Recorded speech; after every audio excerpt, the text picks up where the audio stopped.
ప్రకాశం barrage దగ్గర బోట్లు కొట్టుకొచ్చాయి. అది ఒక గేటుని ఢీకొని అలాగే లేదు అంటే అక్కడ ఉన్న పిల్లర్ని ఢీకొనడమే టార్గెట్గా ఆ బోట్లు వదలబడ్డాయి అనేది వార్తలు వచ్చాయి.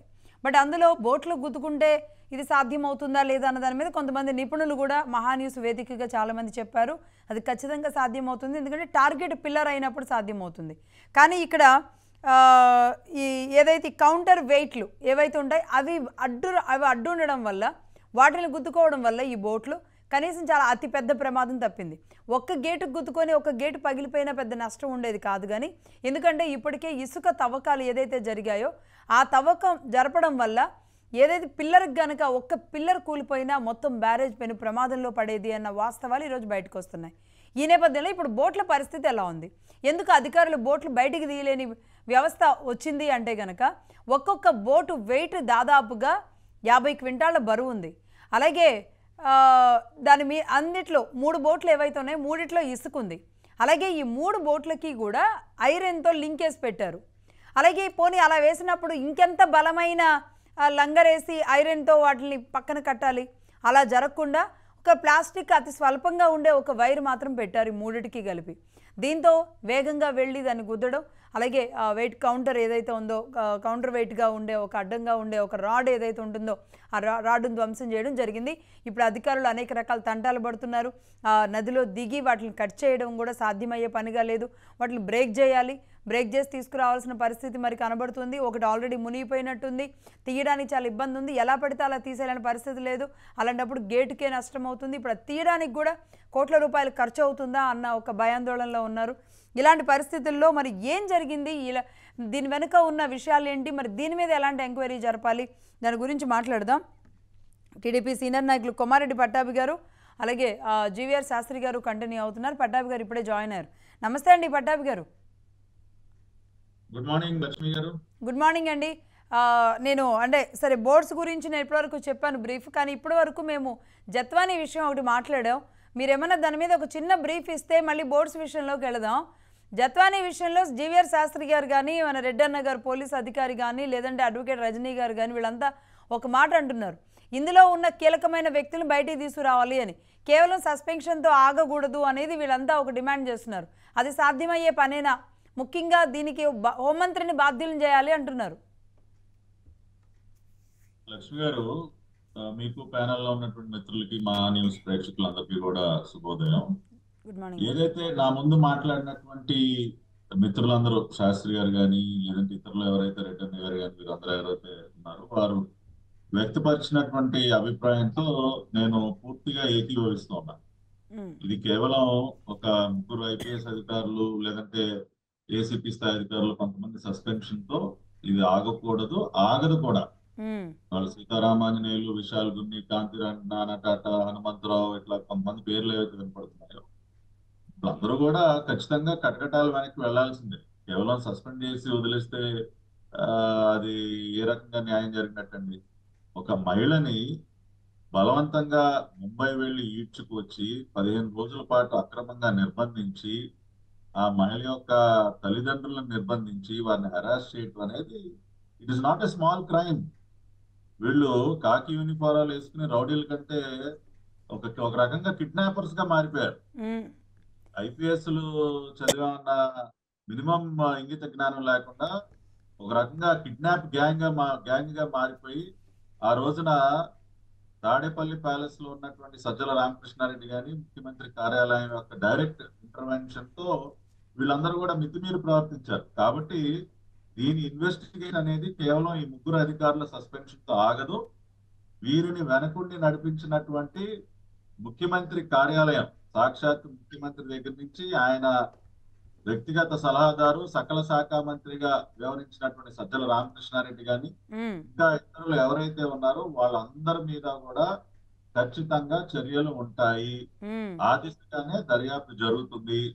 డైరెక్ట్ గా డీజీపీ గారే దీన్ని పర్యవేక్షిస్తున్నారు. డీజీపీ గారు కూడా దీనిపైన స్టేట్మెంట్ కూడా ఇవ్వటం జరిగింది. కాబట్టి ఇది అక్కడితో ఆగదు. లేదంటే ఎంత బరి తెగింపండి. ఎఫ్ఐఆర్ ఫైల్ చేయకుండానే విమానం టికెట్లు కొనుక్కున్నారంట. ఏ స్థాయిలో వీళ్ళు వ్యవహరించారో చూడండి. అంటే ఎఫ్ఐఆర్ తో పని లేదు, ఏం లేదు. ముందెళ్ళి ఎఫ్ఐఆర్తో పని లేదు, పాస్పోర్ట్లతో పని లేదు, అసలు ఎక్కడ డబ్బులు ఖర్చు పెట్టారో తెలియదు, ఏ కారుల్లో వచ్చారో తెలియదు, ఆమెను తీసుకొచ్చి ఎక్కడ అరెస్ట్ చేసి ఎక్కడ బంధించారో తెలియదు, అన్నీ గోప్యంగా. అన్ని చాలా గోప్యంగా అసలు నాటి డీజీపీ గాని ఎవరు నోటీస్ లో లేకుండా కేవలం సీతారామాంజనేయుల డైరెక్షన్ లో ఏముంది తాడేపల్లి ప్యాలెస్ పిలిపించి. ఇంకొక విషయం ఏంటంటే ఈ కుట్రకి మొత్తం వ్యూహరచన జరిగింది తాడేపల్లి ప్యాలెస్.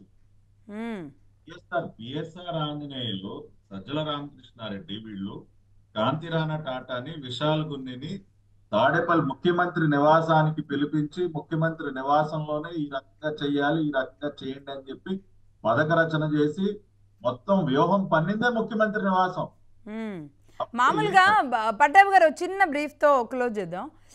కానిస్టేబుల్కి అయినా తెలుస్తుందిగా ఎఫ్ఐఆర్ అవ్వకుండా మేము వెళ్ళలేము అన్న విషయం. ఇంత పెద్ద ఐపీఎస్లు అయ్యుండి, కమిషనర్లు అయ్యుండి ఎఫ్ఐఆర్ అవ్వకుండా ఎలా ఫ్లైట్ ఎక్కారు? అందుకని అంటున్నాను, దీస్ పీపుల్ ఆర్ అన్ఫిట్. వీళ్ళు అసలు కాకి యూనిఫారం వేసుకోవటానికే అర్హత లేనటువంటి వ్యక్తులు. ఎందుకంటే వీళ్ళకి దేనికంటే ట్రైనింగ్లు ఇచ్చేది, ముసోరీలు అక్కడ తీసుకెళ్లి నెలల పాటు ట్రైనింగ్లు ఇచ్చేది దేనికండి? వీళ్ళు ఏం చదివి ఐపీఎస్లు అయ్యారండి? మినిమం బుద్ధి జ్ఞానం ఉండక్కర్లేదా? ఒక ఎఫ్ఐఆర్ ఫైల్ చేయకుండా కిడ్నాప్ కి ఓకే చెప్పేస్తారా? విమానం ఫ్లైట్ టికెట్లు కొనేసుకుని వెళ్ళిపోవడానికి రెడీ అయిపోతారా? అంటే ఎవరన్నా ఒక మనిషిని చంపేసి మరుసటి రోజు ఈ హత్యకు సంబంధించి ఎఫ్ఐఆర్ నమోదు చేస్తే ఎట్లా అంటే అంటే అసలు ఎంత దారుణంగా ప్రవర్తించారంటే వీళ్ళు ఖచ్చితంగా వీళ్ళ పైన చర్యలు అనేవి సస్పెన్షన్ తో ఆగవు. నేను ప్యానెల్ లో ఉన్నటువంటి మిత్రులందరూ కూడా చెప్తున్నా, మహా న్యూస్ వీక్షకులందరికీ చెప్తున్నా, ఇంకా కఠినమైనటువంటి చర్యలు రాబోయే రోజుల్లో చూస్తారు. అప్పుడే డిపార్ట్మెంట్ సెటరేట్ అవుతుంది. ఇటువంటి వ్యవహారాల్లో కఠినంగా వ్యవహరించకపోతే రేపు ఇంకొకటి ఇదే విధంగా ప్రవర్తిస్తాడు లక్ష్మి గారు. కాబట్టి ఈ కేసులో ప్రభుత్వం తీసుకునేటటువంటి చర్యలు అనేవి మొత్తం డిపార్ట్మెంట్ కి ఒక స్ట్రాంగ్ మెసేజ్ గా ఉండాలి. కాబట్టి ఆ రకంగానే ప్రభుత్వం యొక్క ఆలోచన కూడా ఉంది. ఆ రకమైనటువంటి చర్యలే మీరు చూస్తారు. గారు అలాగే ఇంకా మీరు చెప్పాల్సిన విషయం ఇప్పటివరకు నేను చెప్పాను బోట్ల ప్రమాదం మీద. ఇప్పుడు ఆ బోట్లు తీయడం కూడా కష్టంగా ఉన్నట్టుంది. నేను అచ్చెన్నాయుడు గారు కూడా వెళ్ళారు, మత్స్యకారులతో మాట్లాడారు. అసలు ఆ ఇసుక నింపడం ఏంటి, ఐరన్ లింక్ వేయడం ఏంటి, ఏం జరుగుంటుంది అంటారు? దీని మీద ఎంక్వైరీ ఎంతవరకు వస్తుందండి? ఇప్పుడు బోట్ల వ్యవహారం అనేది కూడా ఒక భారీ కుట్ర. అంటే ఒక పక్కన వరదల వల్ల కొన్ని లక్షల మంది నానా అగచాట్లు పడుతూ ఉంటే ప్రభుత్వం తన సహాయ శక్తుల వారిని ఆదుకునేటటువంటి ప్రయత్నాలు చేస్తూ ఉంటే ఒక ప్రతిపక్ష పార్టీగా నాకు క్యాబినెట్ ర్యాంక్ ఇచ్చేయండి, నాకు లీడర్ ఆఫ్ అపోజిషన్ పదవి ఇచ్చేయండి, నేను క్యాబినెట్ దర్పంతో మళ్ళీ ఊరేగాలు రోడ్లు అమ్మటని చెప్పి తహతహలాడుతూ కోర్టులు పెట్టినటువంటి జగన్మోహన్ రెడ్డి, ఈ పులివెందుల ఎమ్మెల్యే ఎటువంటి కుట్రలు చేస్తాడో ఈ బోట్ల వ్యవహారమే ఒక ప్రత్యక్ష ఉదాహరణ. నిజంగా భగవంతుడి దయ వల్ల ఆ రోజున ఎటువంటి ప్రమాదం జరగలేదండి. నిజంగా కూడా ఏమన్నా ప్రకాశం బ్యారేజ్కి మనం జరగరానటువంటి నష్టం ఏదైనా జరుగుంటే ఆ దిగువనున్నటువంటి ప్రాంతాలు కొన్ని ఊళ్ళు కొట్టుకుపోయాయి సార్. కొన్ని వేల మంది జల సమాధి అయిపోయేవాళ్ళు. వీళ్ళు ఎంతసేపు వీళ్ళ నీచమైనటువంటి రాజకీయం ఏ రకంగా నడుస్తుందో చూడండి. ఇప్పుడు లక్ష్మి గారు మీకు కూడా విజయవాడ పరిసర ప్రాంతాలు తెలుసు. అవునండి, అవును, మా గ్రామం వరకు కూడా ఆ ఎఫెక్ట్ ఉండుండేది, ఊహించుకుంటేనే భయం వేస్తుంది. అవును, ప్రకాశం బ్యారేజ్ కి ఎగువన కొన్ని వందల మంది మత్స్యకారులు ఉంటారు, కొన్ని వందల పడవలు ఉంటాయి. మరి వరదలు అసలు వాళ్ళ పడవ ఏది ఎందుకు కొట్టుకు రాలేదు లక్ష్మి గారు? న్యాచురల్ గా కొట్టుకొస్తే రావాలిగా ఆ పడవలు కూడా. మరి ఆ పడవలు ఏమీ రాకుండా కేవలం ఈ 3 పడవలే వైఎస్ఆర్ కాంగ్రెస్ పార్టీ వాళ్ళకి చెందిన ఈ పడవలే దేనికి కొట్టుకొచ్చాయండి అంటే అది కుట్రగాక మరి ఏంటండి? వైసీపీ రంగులేసి మరి తలసల రఘురాము, నందిగం సురేష్ వీళ్ళ అనుచరులు వీళ్ళకి సంబంధించిన బోట్లు ఎందుకు వచ్చాయి? రెండోది సరే బోటు కొట్టుకొచ్చింది లక్ష్మి గారు, బోటు కొట్టుకు రాగానే ఎవడైనా యజమాని పరిగెత్తుకుంటూ వెళ్తాడు. ఏదోసారి ఇట్లా ప్రమాదవశాత్తు వచ్చేసింది సార్ నా బోటు, ఏదో నేను తాడు కడితే తెగిపోయింది సార్ అని ఏదో ఎవడన్నా వెళ్తాడు కదా. కొన్ని లక్షల విలువైనటువంటి బోటు పోతే ఇంట్లో కూర్చుని పబ్జీ ఆడుకుంటాడు ఎవడైనా. కానీ రోజుల తరబడి ఎవడు వెళ్ళడు, అసలు బోట్తోనే మాకు సంబంధం లేదన్నట్టు కూర్చుంటారు. మీరే చేసుకోవాలి. ఇప్పుడు అది చేసి వాళ్ళని అరెస్ట్ చేసాం. ఈ బోట్లు తీసే దానిలో 2-3 రకాలుగా ఇప్పటికే ప్రయత్నం చేసాం లక్ష్మి గారు. ట్రైన్లతో వాటిని లిఫ్ట్ చేసే ప్రయత్నం చేసాం. తర్వాత ఈ ఎయిర్ బెలూన్స్ అన్ని పెట్టి వాటిని లిఫ్ట్ చేసే ప్రయత్నం చేసాం. నిన్న ఇంకా కొన్ని పవర్ఫుల్ బోట్స్ తో లాగే ప్రయత్నం చేసాం. ఆ కచ్చలూరు బోట్ ప్రమాదం జరిగినప్పుడు ఆ రోజున ఆ బోట్ ని సాల్వేజ్ చేసినటువంటి టీం కూడా కాకినాడ నుంచి తెప్పించాం. కాబట్టి రకరకాలుగా ఆ కన్నయ్య నాయుడు గారు కూడా వచ్చి చూశారు. సో ప్రభుత్వం వైపు నుంచి అన్ని రకాలుగా ఆ బోట్లని తొలగించేటటువంటి ప్రయత్నం చేస్తా ఉన్నాం. మంత్రులందరూ కూడా అదే పని మీద ఉన్నారు. ఖచ్చితంగా వాటిని ఆ బోట్లను అక్కడి నుంచి తీయాలి. జరిగినటువంటి కొద్ది డ్యామేజ్ ఏదైతే బ్యారేజ్ ఒక గేట్ దగ్గర ఏదైతే డ్యామేజ్ జరిగిందో వాటిని కూడా ఇప్పటికే సరిదిద్దే ప్రయత్నం అంతా చేస్తా ఉన్నారు. ఆ కౌంటర్ వెయిట్స్ అవన్నీ కూడా కన్నయ్య నాయుడు గారి దగ్గర నుండి పర్యవేక్షించి అవన్నీ కూడా బాగు చేయడం జరిగింది. సో ఆ ప్రాసెస్ జరుగుతోంది. కానీ ఈ కుట్ర ఏదైతే జరిగిందో ప్రకాశం బ్యారేజ్ కి తీవ్రమైనటువంటి నష్టం డ్యామేజ్ క్రియేట్ చేసి తద్వారా భారీ ప్రాణ నష్టాన్ని సృష్టించి వీళ్ళంతా శవ రాజకీయాలు చేసేవాళ్ళండి. అసలు ఇప్పుడు ఏంటంటే ఎవడెక్కడ చచ్చిపోతాడా ఇల్లు అక్కడికి వాలిపోయి శవ రాజకీయాలు చేయాలి. ముఖ్యమంత్రిగా ఉన్నప్పుడు ఏ రోజు కూడా ఎంత పెద్ద ప్రమాదం జరిగినాయండి, ఏ రోజు కూడా ఎవడి ముఖం కూడా చూడాల. కరోనా టైంలో కొన్ని వేల మంది ప్రభుత్వ నిర్లక్ష్యం వల్ల ప్రాణాలు కోల్పోయారు. ఆక్సిజన్ అందక ప్రాణాలు కోల్పోయారు. ఏ రోజైనా ఒక్క హాస్పిటల్కి వెళ్ళాడండి ఈ ఆనాటి ఈ పులివెందుల ఎమ్మెల్యే? ఏ రోజైనా ఒక్క కుటుంబాన్ని వెళ్ళి పరామర్శించాడా? అన్నమయ్య ప్రాజెక్టు గేటు కొట్టుకుపోయింది. ఇసుక మాఫియా నిర్వాహకం వల్ల గేటు కాదండి, ప్రాజెక్టే కొట్టుకుపోయింది. ప్రాజెక్ట్ ఒక పక్క అంతా ముందు గేట్ ఒక పక్క కాదండి, మొత్తం ప్రాజెక్ట్ అసలు ఆనవాళ్ళు లేవిక. నేను వెళ్ళాను అక్కడికి. ఇప్పుడు ఆ చిత్తూరు కడప జిల్లాల్లో జరిగినటువంటి నష్టం ఎంత ఘోరం. ఎప్పుడు వెళ్ళాడండి ముఖ్యమంత్రి? ఒక 2 వారాల తర్వాత. అది కూడా బ్యారికేడ్లు కట్టుకుని ప్రజలెవరిని దగ్గరకు రానివ్వకుండా ముందు రోజే ప్రజలందరినీ హెచ్చరించి మీరు ముఖ్యమంత్రి గారిని ఏం అడగకూడదని చెప్పి వార్నింగ్లు ఇచ్చి ఈయన గారు వెళ్తాడు అక్కడికి. రైతులు తీరని నష్టంలో రైతులుంటే రెడ్ కార్పెట్లు వేసుకుని వెళ్తాడు. రెడ్ కార్పెట్ పైన షామ్యానం లేదు. ఈయన రైతన్నల దగ్గరికి వెళ్ళలేడు. పాప ఎండ తగలకూడదు, బురద అంటకూడదు కదా ఈ మహానుభావుడికి. మళ్ళీ కాదు, ఈ వీటితో పాటు మొన్న ఈయన వెళ్ళి పరామర్శించడంతో పాటు మీ మీ మీ పేరు కూడా ఇక్కడ ప్రస్తావనకు వచ్చినట్టుంది, మాజీ ముఖ్యమంత్రి గారు. మళ్ళీ దానికి మీరు అన్నదానికి ఏదో అర్థం చెప్పారు. మళ్ళీ గుర్తు చేశారు. మళ్ళీ బూతులు స్టార్ట్ చేయండి, స్టార్ట్ అని ఏదో సిగ్నల్ ఇచ్చారు.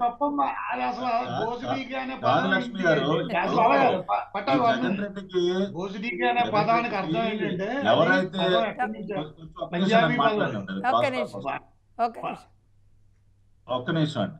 ఇప్పుడు జగన్మోహన్ రెడ్డికి ఆ రోజున నిద్ర లేని రాత్రులు ఎవరైతే బహుమతిగా ఇచ్చారో, అది నేను కానివ్వండి, లేదంటే మన మహాన్యూస్ ఎండి వంశీ గారు కానివ్వండి, లేదంటే మీలాంటి జర్నలిస్టులు కానివ్వండి, ఎవరైతే ఆయనకి నిద్ర లేనటువంటి రాత్రులు బహుమతిగా ఇచ్చారో వారందరి పేర్లు పాప మర్చిపోలేడు. ఎట్లా మర్చిపోతాడండి? ఇప్పుడు మనందరి వల్ల ఎన్ని మందులు వేసుకున్నా కూడా నిద్ర లేకుండా ఏడిశాడు కదా ఆ రోజున తాడేపల్లి ప్యాలెస్ లో.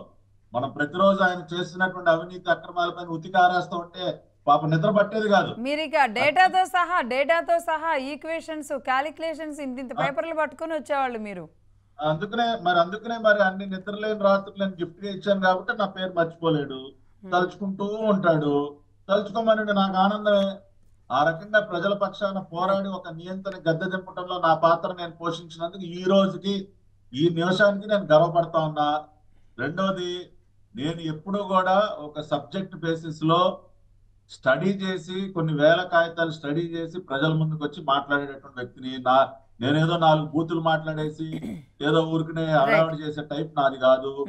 ఆ రోజు కూడా అసలు జగన్మోహన్ రెడ్డి గారు నేను వాడిన పదానికి అటువంటి అర్థం ఉందని పరిచయం చేసేవారు నాకు తెలియదు. నిజంగా ఆ పదానికి అంత అర్థం ఉందా అని చెప్పి నేను ఒక ఎమోషన్ లో డ్రగ్స్ పైన మేము చేస్తున్నటువంటి పోరాటంలో ప్రభుత్వం ఏ రకమైనటువంటి చర్యలు తీసుకోనటువంటి సందర్భంలో మన రాష్ట్ర యువతంతా కూడా మధ్య డ్రగ్స్ కి బానిసలైపోయి వాళ్ళ జీవితాలను పాడు చేసుకుంటున్నటువంటి బాధలో నేను మాట్లాడా. అది అంటే మేము కూడా కృష్ణా జిల్లానే కాబట్టి, అంటే ప్రాంతం కాబట్టి అది చాలా సరదాగా ఫన్నీగా వాడే ఒక పదం. మామూలుగా అందరూ మాట్లాడుతూ మాట అంటారండి లక్ష్మి గారు, బుద్ధి లేనివాడిని, బుద్ధి తక్కువ, అలా సరదాగా చిప్పు ఇక్కడ చిప్పు లేనటువంటి వ్యక్తులు ఆ మాట అంటారు. సినిమాల్లో, కామెడీ సీన్లలో, పాటల్లో కూడా పెడతారు. శాస్త్రి గారు ఏదో అర్థం చెప్తున్నారు. ఒకసారి అది అయిన తర్వాత బోట్ల గురించి ఒకసారి శాస్త్రి గారు. ఇప్పుడు ఆ బోసిడీకే అనే పదం, బోసిడీకే అంటే అది ఏంటంటే ఒక అగ్రవాల్ స్వీట్ దుకాణంలో వెస్ట్ బెంగాల్లో వాడు 1930-40 టైంలో అక్కడ వాడి పేరు డీకే బోస్. అవును. పోయి వాడు ఇవ్వలేదు, అండ్ బోసిడీకే బోసిడీకే అని పిలిచేవాడు వాడు. సో అదేదో అర్థంగా ఈ అగ్రవాల్ కమ్యూనిటీస్ లో అందరూ ఉపయోగించడం మొదలు పెట్టారు. ఎందుకంటే అగ్రవాల్ వెస్ట్ బెంగాల్లో ఉన్న Agarwal community it is spread over Lucknow, UP, right. ఆ తర్వాత ఈ ఢిల్లీ, పంజాబ్ ఇట్స్ ఎంతవరకు వెళ్తుంది. అవును. సో అదేంటంటే ఆ కమ్యూనిటీలో వచ్చిన మాటను అందరూ బోసిడీకే బోసిడీకే అని అంటే ఏంటో పిచ్చినాయాల. నా తెలుగులో కరెక్ట్ గా చెప్పాలంటే అది దాని అర్థం, పిచ్చినాయాల. అంతకు మించే మరి అదో పెద్ద బోసిడీకే అంటే ఇది ఆయన ఏదో కొత్త డెఫినేషన్ అలాంటిది ఏమి లేదు. అది బోసిడీకే కొత్త అంటే డెఫినేషన్ మళ్ళీ ఓపెన్గా వచ్చి అంటే బోట్ల గురించి మాట్లాడకుండా బోస్డీకే గురించి మాట్లాడారు అనేది అర్థం కాలేదు. సరే అయిపోయింది. మాజీ ముఖ్యమంత్రి గారు బోట్ల గురించి కానీ వీటి గురించి మాట్లాడరు. ఇంకా మొన్న ఏదో కామెడీ చేశారు, నాన్న నాన్న నాన్న రా అనేదో అంట. అసలు ఏంటి, ఇంకా ఇంకా మారదా, ఇంకా ఇవన్నీ చూడాలా, అదో రకంగా ఉంది ఇది. బోట్ల విషయంలో కుట్ర అంటే కనుక ఎవరిది ఉంటుంది అంటారండి అసలు? అంటే వైసీపీ బోట్లే పక్కాగా, దీని వెనక పెద్దోళ్ళ పాత్ర ఉంటుందా? కాదు లక్ష్మి అలాగే గారు, ఇది బోట్లకి ఫస్ట్ టైం కాదు. నన్ను ఈ అడిగారు. కుట్ర జరగడం ఫస్ట్ టైం కాదు. జగన్మోహన్ రెడ్డి ముఖ్యమంత్రిగా ఉన్న సమయంలోనే ఒకసారి ఇదే రకంగా బోట్లు వదిలారు బ్యారేజ్ మీద, గుర్తుందా? ఆ రోజున ఇప్పుడు అమరావతి మీరు రాజధాని 1-to-1 ప్రాంతాన్ని చేసుకోండి ఇంకా. రైట్, ఆగండి. ముంచాలన్న ఒక కుట్రలో భాగంగా గతంలో కూడా ఇదే పని చేశారు. ఓకే, శాస్త్రి గారు చెప్తారు, ఆగండి. శాస్త్రి గారు ఒక్క నిమిషం. అలాగమ్మా మీరు నన్ను అడిగినప్పుడు అలా నేను ఓకే ఓకే చెప్పేది చెప్పండి. ఆయన ఏదో గుర్తు చేశారులే మధ్యలో ఇన్సిడెంట్ని, చెప్పండి. అలాగమ్మా, బోట్లు మన బోట్ల ప్రాపర్ మెకానిజం ఉంటుంది. ఆ బోట్లు తాళ్ళు తెగిపోయి లేదా గొలుసులు తెగిపోయి అనే మాటలు వాళ్ళు మాట్లాడడానికి ఉండదు. ఎందుకంటే అలాంటివి ఏమి లేవు మన ఇండియాలో. బోట్లన్నీ ప్రాపర్గా స్టాల్ చేయొచ్చు. ఒకవేళ లూజ్ అయినా కూడా దాన్ని ఆపే సామర్థ్యం, దాన్ని ఆపే మెకానిజం వాళ్ళకు ఉంటుంది. వాళ్ళు 24 గంటలు 24/7లో ఒకవేళ వరదలు వచ్చినా కూడా కట్టుకుని దాన్ని కాపాడుకుంటూ ఉంటారు. దాన్ని ప్రాపర్గా కాపలా కాస్తూ ఉంటారు. అలాంటిది ఏమీ లేకుండా వదిలేశారంటే గానే వదిలేశారు. ఇందులో డౌట్ లేదు. మీరేంటంటే మీరు అర్థం చేసుకోవాల్సింది ఏంటంటే 1979 నవంబర్ 19లో ఈ ఉప్పెన వచ్చింది. ఉప్పెన వచ్చి ఇప్పుడు ఎలా కొట్టుకుపోయిందో మొత్తం నాగాలంట హంసల దీవి మధ్య మొత్తం ఆ రేడియస్ అంతా సముద్ర గర్భంలో కలిసిపోయింది. దివిసీమ ఉప్పెన. అది సముద్రం కాదు, అది మహాసముద్రం. అది బంగాళాఖాతం. అది బంగాళా సముద్రం కాదు. అది బంగాళాఖాతం అంటే మహాసముద్రం. అది ఒకవేళ నాగాలంగా హంసల దీవి మొత్తం రేడియస్ అంతా లోపలికి వెళ్ళిపోయింది అవనిగంట తర్వాత. అది మొత్తం ఇదైపోయింది. ఎందుకంటే ఒక గేట్ కొట్టుకుపోయినా 35 నుంచి 45 టీఎంసీ వాటర్ బయటకు వెళ్తుందంటే 11 ఫీట్ హైట్, 11 ఫీట్లో మునిగిపోతుంది. 11 ఫీట్లో మునిగిపోతే సముద్రం తీసేసుకోవడం, లోపల తీసుకోవడం ఉండదు. అక్కడ ఖాతంలా ఏర్పడి అది కిందకి వెళ్ళిపోతుంది. భూమి కిందకి వెళ్ళిపోతుంది. ఎందుకంటే కింద నుంచి కోస్తుంది. 3.5 కిలోమీటర్ల కింద నుంచి కోస్తుంది సముద్రం. 3.5 కిలోమీటర్ల కింద నుంచి కోస్తుంది. కోసినప్పుడు ఏమవుతుందంటే లోపలికి దిగబడిపోతుంది.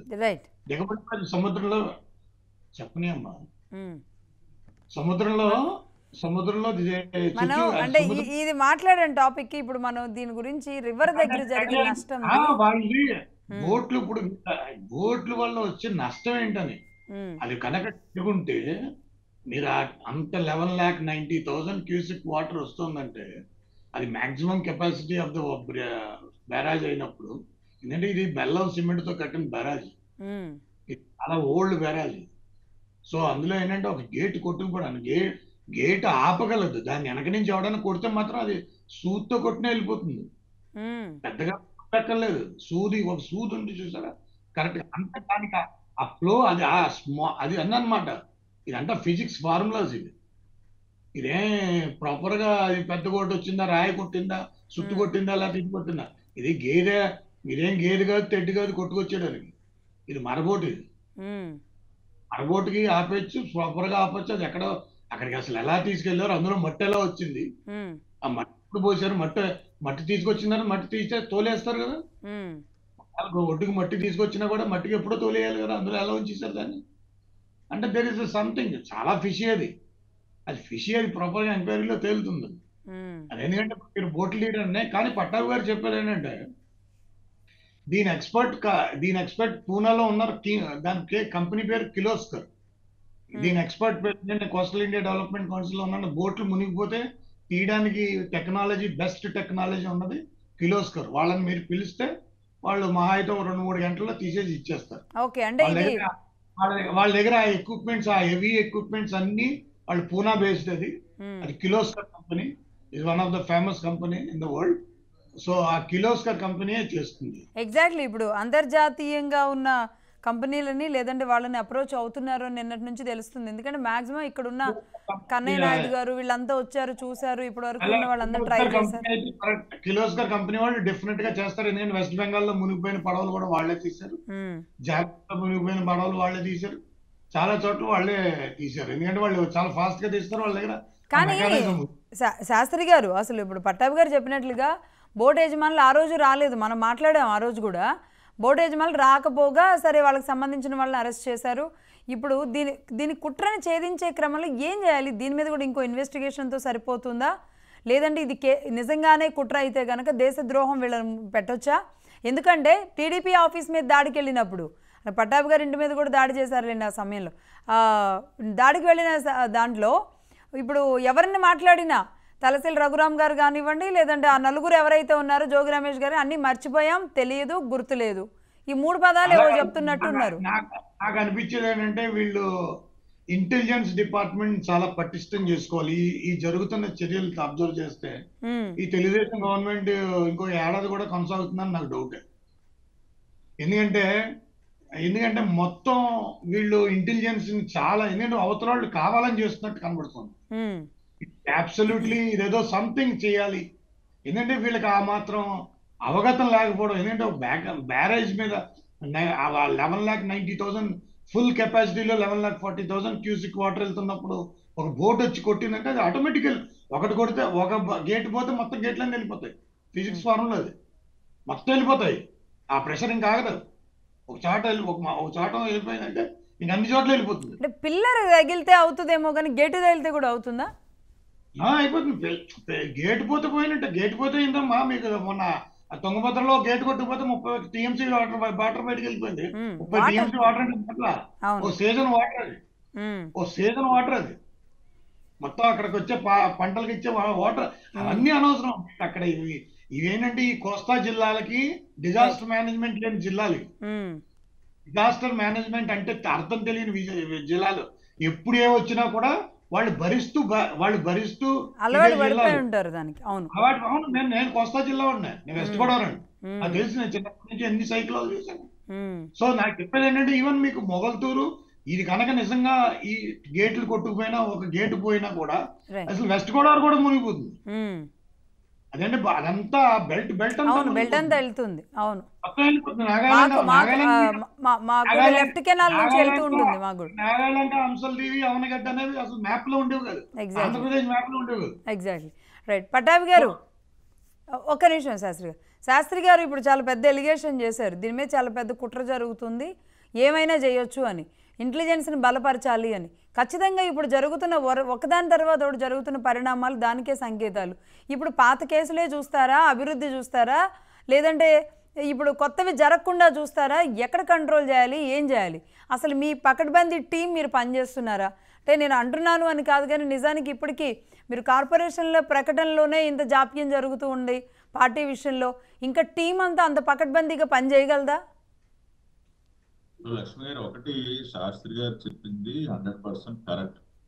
అప్రమత్తంగా ఖచ్చితంగా ప్రభుత్వం ఉండాలి. ఎందుకంటే మనం డీల్ చేస్తున్నది ఒక రాక్షస సైన్యం. ఎంతో కష్టపడి మనందరం ఒక టీమ్గా ప్రజల పక్షాన పోరాడి ఆ రాక్షస మోకని గద్దనైతే దింపగలిగాం. కానీ ఇంకా రాక్షస మోక సమాజంలో తిరుగుతూనే ఉన్నారు.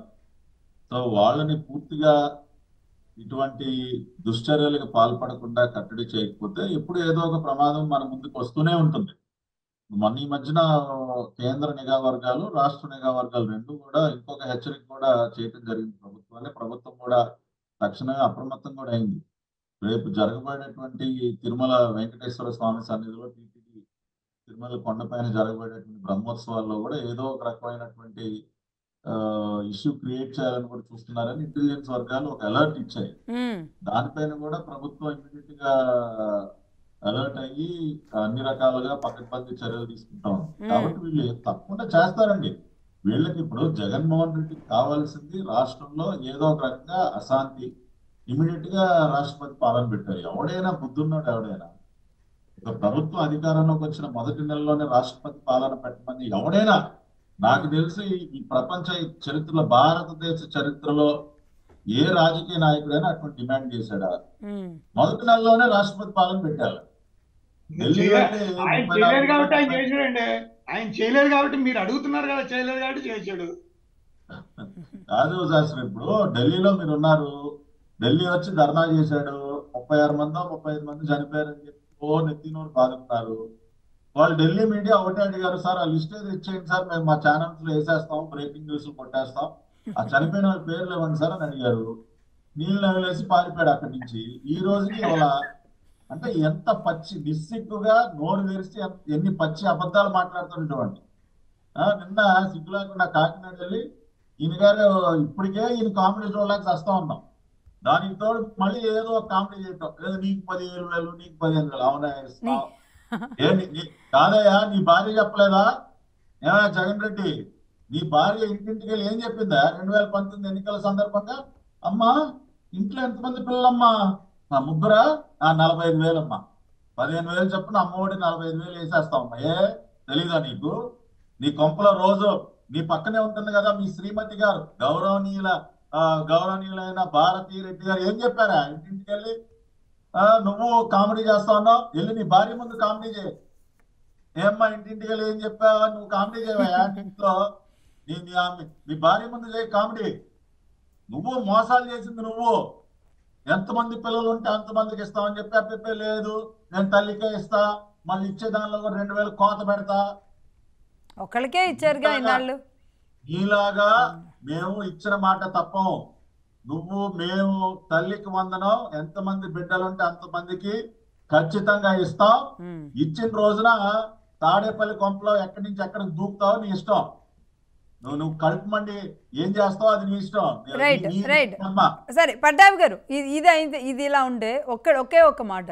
ఈరోజు సరే మీరు అన్నారు కదా, ఒక టీమ్గా అందరం కష్టపడ్డాము, అరాచకాలన్నీ బయట పెట్టాము, రాష్ట్రాన్ని కాపాడుకోవడానికి కష్టపడ్డామని.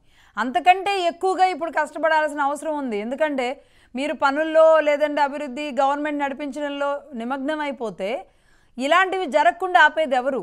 రేపు ఆంధ్రప్రదేశ్ పరిస్థితి ఏంటి అసలు? మీరు ఎలా ముందుకెళ్తారు? లేదండి, ఇప్పుడు రెండు పనులు జరగాలి లక్ష్మి గారు. ఒకటి అభివృద్ధి, ఏదైతే మేము ప్రజలకు హామీ ఇచ్చామో మా కూటమి పక్షాన ప్రతి ఒక్కటి అమలు చేయాలి. అభివృద్ధిని మళ్ళీ తిరిగి గాడిలో పెట్టాలి, ఉద్యోగాలు కల్పించాలి. ఇవన్నీ ఒక పక్కన జరుగుతుంటే కేంద్రం కూడా అద్భుతంగా తన సహకారాన్ని అందిస్తుంది. రెండో పక్కన దుష్ట శిక్షణ అనేది కూడా ఖచ్చితంగా జరగాలి. ఈ దుష్ట శక్తుల్ని కనుక మన సమాజం నుంచి నిర్మూలించకపోతే రేపు పెట్టుబడులు పెట్టేవాళ్ళు కూడా ఆలోచిస్తారు. ప్రతిరోజు ఏదో ఒక గలాట చేస్తా ఉంటారు, రేపు వచ్చేవాడికి మాత్రం ఒక ఆలోచన ఉంటుంది కదా. ఇప్పుడు ఇంట్లో ఒక కింగ్ కోబ్రాని పెట్టుకుని రావయ్యా మా ఇంటికి భోజనానికి అంటే ఎవడన్నా వస్తాడా? ముందు ఆ పాముని తీసి బయట వస్తాను భోజనానికి అంటాడు ఎవడైనా. కాబట్టి తాజ్ పవన్ లాంటి వాడు తిరుగుతున్నాడు, ప్రతి రోజు ఏదో ఒక ఊర్లో తిరిగి ఏదో ఒక రకంగా పొసలు కొట్టే ప్రయత్నం చేస్తున్నాడు. కాబట్టి ఈ పాముని పొట్లో వేస్తాం, దీన్ని ఖచ్చితంగా దీని కూరలు పీకి మళ్ళీ భవిష్యత్తులో ఎటువంటి, ఇప్పటికీ ప్రజలు చేయాల్సింది ప్రజలు చేశారండి. ఎగ్జాక్ట్లీ. అంటే ఐ మీన్ ఎవరు ఉండాలి ఎవరు ఉండొద్దు అనేది మాత్రం నిర్ణయించుకున్నారు. ఊహించిన దానికంటే గట్టిగా బుద్ధి చెప్పారు ఈ నియంతకి. ఇప్పుడు బాధ్యత మా పైన ఉంది, మా కూటమి ప్రభుత్వం పైన ఉంది. కాబట్టి ఖచ్చితంగా పని చేస్తాం. ఇప్పటికీ అనేక విచారణలు జరుగుతున్నాయి. శాస్త్రి గారు, రెండోది ఇందాక మీరు అన్నారు ఇంకా కొన్ని నిర్ణయాలు ఇంకా పెండింగ్ లో ఉన్నాయని. అవి కూడా ఏదైతే కష్టపడినటువంటి పార్టీ నాయకులు కార్యకర్తలు గుర్తించేటువంటి ప్రక్రియ ఏదైతే ఉందో అది మొన్ననే చంద్రబాబు ఖచ్చితంగా అంటే పార్టీ టీం పనిచేస్తుంది కాబట్టి ఈ నెలలోనే ఆ ప్రక్రియను కూడా చేస్తామని చంద్రబాబు నాయుడు గారు చెప్పారు. అంటే ఇది విపక్షాల నుంచి కూడా వస్తుంది. కనీసం మీరు ఈ కార్పొరేషన్లు వీటినే ఇంకా ప్రకటించుకోలేకపోయారు. ఎందుకంటే ఇప్పుడు జత్వానీ విషయం వచ్చింది, మహిళా చైర్పర్సన్ లేరు రాష్ట్రంలో, ఆవిడ రారు, ఉన్న వాళ్ళది మీ దగ్గర నుంచి ఎవరు లేరు. ఇలాంటి అనేక ఇబ్బందులు ఉన్నాయి. శాస్త్రి గారు మీరు 1 minute బ్రీఫ్లో చెప్పండి, ఇప్పుడున్న గవర్నమెంట్కి మీరు ఇచ్చే సూచన ఏంటి? ఇంటెలిజెన్స్ బలపరిస్తే సరిపోతుందా, అంతకు మించి అని జరగాల? ఇంటెలిజెన్స్ బలపరచడం కాదమ్మా, వ్యవస్థలో ఇప్పుడు వాళ్ళు ఏం చేశారు వీళ్ళు ఏం చేశారు అని కాదు. గవర్నమెంట్ రెస్పాన్సిబిలిటీ, ఇంటెలిజెన్స్ చాలా పటిష్టంగా ఉండాలి. ఇలాంటివి జరగకూడదు. జరగకుండా ఒకవేళ జరుగుతున్నా చాలా స్ట్రిక్ట్ యాక్షన్స్ తీసుకోవడమే. ఎవరినైనా సరే మీరు నేషనల్ సెక్యూరిటీ యాక్ట్ 1980 పెట్టడం లోపలేయడమే. ఈ బోట్ల విషయంలో కూడా ఇదే వర్తింప చేయొచ్చుగా. నేషనల్ సెక్యూరిటీ యాక్ట్ 1980 పెట్టుకున్నాను, ఎన్ఎస్ఏ పెట్టుకున్నాను, impose NSA and ensure that వాళ్ళు అన్నీ అలాంటి వాటి స్ట్రిక్ట్ గా వెళ్తేనే ఇప్పుడు ఏమవుతుంది, ప్రజల్లో వాళ్ళకు ఎవరైనా చేయాలనుకున్నా కూడా 10 సార్లు ఆలోచిస్తారు. ఒక ఏడాది దాకా బెయిల్ రాదు, ఒక ఏడాది దాకా లీగల్ హెల్ప్ ఉండదు అంటే చాలా వరస్ట్ గా ఉంటుంది. అసలు చాలా కఠినమైన చట్టాలు ఉపయోగించి మనకు అన్ని చట్టాలు ఉన్నాయి, అవి వాడుకోవాలి. నేను ఇలాంటి ఇప్పుడు ఇమాజినేషన్ చేయడానికి మీరు ఇమాజినేషన్ చేయట్లే కానీ నేను చేయగలను. ఎందుకంటే అది ఒకటి వెళ్ళిపోతే మొత్తం విజయవాడ అంతా మునిగిపోతే ఏదో చేసేయాలి. ప్రజలందరూ ఏదో ఒక 10,000 మందో 1,00,000 మందో చచ్చిపోతే నేను ఏదో రాష్ట్రం క్షమించదండి. విజయవాడలో ఉన్న తెలుస్తుంది అందరూ. ఇప్పుడు పట్టాభి ఏమన్నాడు, పట్టాభి గారు మీరు ఇప్పుడు ఆయన ఏమన్నాడు, అది తిరుపతిలో ఏదో బ్రహ్మోత్సవాలు అంటే ప్రజల్లో భయం. పట్టాభి గారు మిమ్మల్ని అడిగేది ఏంటంటే మీరు ఆ లాంగ్వేజ్ ఉపయోగించకూడదు, అలాంటివి చెప్పకూడదు కూడా. ఏంటంటే ఆ భయం వాళ్ళని గురి చేయాలనే వాళ్ళ ఉద్దేశం ఏంటి. ఇప్పుడు బ్రహ్మోత్సవాల్లో జనాలు వెళ్ళకపోతే ఆ బ్రహ్మోత్సవాలకు ఎవరు వెళ్ళలేదు ఇది అంటే మన హిందూ దేవాలయం కదా. రథం కాల్చడం కానీ ఇలాంటి ఘటనలు చాలా జరిగినాయి. కానీ శాస్త్రి గారు ఒరిస్సాలో పూరి జగన్నాథ్ ఆలయం నేను 3.5 లక్షలు 4 లక్షల మంది ఉన్నారు, నేను దర్శనం చేసుకొచ్చాను, విపరీతమైన జనం. ఓకే అది వేరే అంశం. రైట్ శాస్త్రి గారి సమయం కూడా మించిపోయింది. ఎనీవే మీరు ఇచ్చిన సూచనలు సలహాలు, అలాగే టీడీపీ గవర్నమెంట్గా కూటమి ప్రభుత్వంగా మేము గట్టిగా స్ట్రాంగ్గా ముందుకెళ్తా ఉంటున్నారు. మరి ఇన్ని సమస్యల్ని ఎలా ఓవర్కమ్ చేసి ముందుకెళ్తారు, అటు జత్వానీది ఇటు బోట్లది, అలాగే రేపు ఇంటెలిజెన్స్ బలోపేతం, అలాగే గవర్నమెంట్ పార్టీల పదవులు, ఇవన్నిటిని మరి ఎలా ముందుకు తీసుకెళ్తారో చూద్దాం. థ్యాంక్ యూ అండి పట్టాభి గారు, శాస్త్రి గారు, ఇద్దరికి ధన్యవాదాలు.